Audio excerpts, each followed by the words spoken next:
পিছনে মানুষ যা বললে আমি কিন্তু বলবো না। বাংলাদেশে কোন আপসী নেত্রী আছে?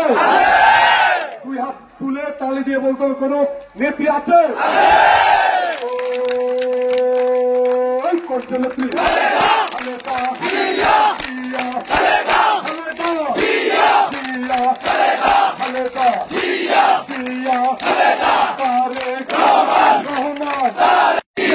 পরশুরামে কোন মার্কা আছে? ফেব্রুয়ারি মাসে ভোট দিবেন এমন কোন মার্কা আছে? এই এলাকায় উন্নয়ন হবে এমন কোন মার্কা আছে? এই এলাকাকে একটি শালিক মুক্ত বাণিজ্য মুক্ত এলাকা হিসেবে প্রতিষ্ঠা করতে কোন মার্কা আছে?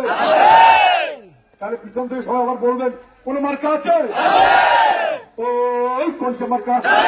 সবাই বললেন তালের হবে তালের পায়ে তালের পায়ের আলিম ভাইয়ের অলি ভাইয়ের বাসুদের বাসুদ ভাইয়ের বাবু ভাইয়ের সবাই বললেন তালের হবে আরো জোরে উন্নয়নের উন্নয়নের মাত্রামোটা সবাই বলো আরেকটা কি আর মার্কাটা কি? সবাই বলো যুব দলের ছাত্র দলের স্বেচ্ছাসেবক শ্রমিক দলের কৃষক দলের চাকরি দলের মৎস্যজীবী সবাই বলে ব্যবসায়ীদের